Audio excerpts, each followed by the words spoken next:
Great to see you, Pat. Nice to and be here. What fantastic weather for it I today. know. I mean, usually Scotsmen bring the rain, so we haven't been on yet. So maybe they'll just have a refresh from the Scottish clouds that we bring over. Yeah, But it's been good the last couple of days, I hear. Yeah, it's been fantastic. Well, Yeah. you're doing your 40th anniversary tour, aren't you? Yes. How's that all going? It's been going great. I mean, audiences are dead excited. We've got a big tour at the end of the year, UK tour at the end of the year, Yeah. which is quite big halls. So it's great. We're just sorting out the merchandising. We're sorting out the commemorative pamphlet, all that kind of stuff. So it's been a great year.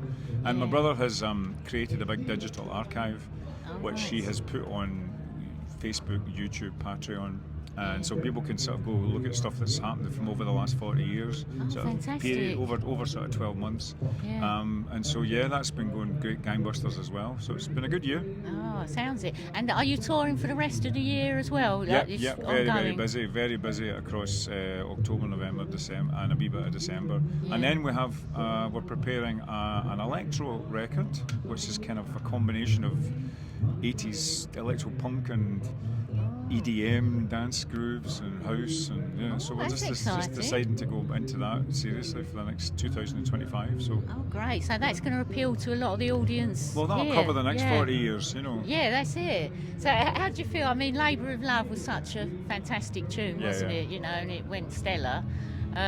Looking back, I mean, you grew up in Coatbridge, didn't you? Yes, that's right, just outside Glasgow. Glasgow, yeah. What was it? How did you get your first big break?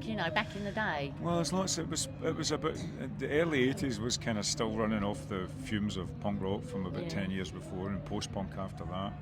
So there was lots of people humming, buzzing around the Glasgow scene, looking for acts to sign. Like cities like Manchester, Liverpool, everybody has a turn in the sun, and it was Glasgow's turn in the sun when we happened to be trying to make music. So it was quite easy to get signed up, and then we just started gigging and recording, and went to New York, recorded 2 albums in New York, and so that gave us all this kind of high ambition, which we've been trying to hit ever since. That must have been exciting, going over to the Big Apple. Very exciting. But most of my musical inspirations are from New York or Los Angeles or Nashville or whatever, so it's still the most exciting time. Yeah, I bet. Were you based over there? Did you live over there for a while? Lived 6-month periods. I mean, just to get the records done. But I mean, I wouldn't go over and live there now. But that's another set of discussions.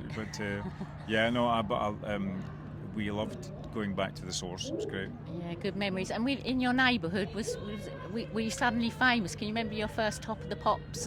Well, I remember going to a dodgy disco in Greenock the Saturday after we did Top of the Pops for the first time. I think it was 1987, and I thought this is properly bonkers. All these people coming up to me and saying, "Is that really your partner? Is that as good as you can do?" It's like cheekiest, rudest. People I thought Pop stardom, you can stuff it, Yeah.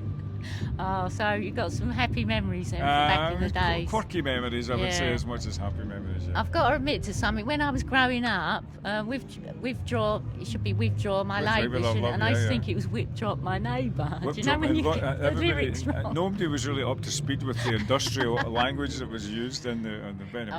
Anyway. I found out what the true words were. Withdraw my neighbour. What even does that mean? I know. I thought, is it if your neighbour plays up, there's a special you whip drop them. That dates me. That's when people did withdraw their labour when there was unions. That totally dates me. Now, growing up, who were your influences? Your musical influences. Sinatra, Stevie Wonder, Marvin Gaye, Sly Stone, those kinds of people. Yeah. Soul and jazz, John Coltrane, Miles Davis. Soul and jazz. Yeah. Soul and jazz. And sort of your contemporaries in the 80s. I mean, obviously there was so many from Scotland, wasn't there? Yeah. Big Country and Simple Minds. Yeah. Did you ever play with any of those guys? Well, we did. One of our Top of the Pops was with Big Country, and when subsequently we were just playing with Deacon Blue just the other week, earlier this week actually. And we do lots of rewinds and heres and nows and 80s kind of tours, and we're all elegant gentlemen of a certain age, popping up and supporting each other and consoling each other and say, we lost all that money, you signed that deal, blah blah blah. I bet you have some laughs together. Well, we have some rueful smiles. I wouldn't go as far as a belly laugh, but I would say a few sort of like. Do you remember that? But you've been through a rich history, I suppose, in the music industry. Yeah, it's 40 years. What's it? Half my life, maybe.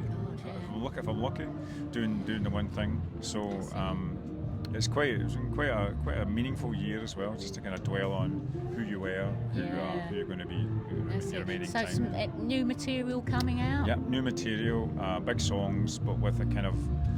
See, the thing is, we're actually going. It's not like a radical new thing to do this, because back in the day we were using lots of electronics. I mean, even if you listen to something like Look at Valinda, it's got an electronic, very electronic drum beat.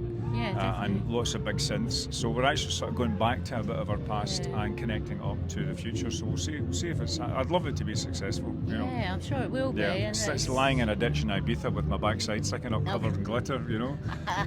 I'm sure you'll get that onto happens, it. If that happens by the end of 2025, then it's success. It's a good year. Yeah, it'll be a good definitely. year. Oh, well, we're definitely looking forward to seeing you play. Now, the Rewind crowd are so colourful. Yeah. And they're all wearing costumes, the Wombles and. And I wear black. That's my costume. If you were coming as a character from back in the 80s, a cartoon character or a TV character, who would you come as? A TV character? Oh, Max Headroom, without a doubt. Oh, yes. Not that anybody remembers Max Headroom, but I used to like Max Headroom. I've not seen him at the festival. Well, it'd have to wear a big rubber head all day in the sun. That's not going to work. It'd be a bit hot, that would, wouldn't it? And then anything you could bring to nowadays from the 80s that you miss? Is there anything that you think, I'd love that? Oh gosh, infinite expense accounts at the cost of a record company to buy designer clothes with eye-watering prices. That would be. Wow, that must be an amazing, like a double life, a different. Snap. Give me something nice. Oh, we all wish for that. Yeah. I had it for about 6 months. It's great. Well, thanks ever so much you're for welcome. chatting to us today, and we're looking forward to seeing you on stage later. Okay. Good luck with the tour and the new record. We'll Thanks listen very out much. for Keep that. an eye out for it.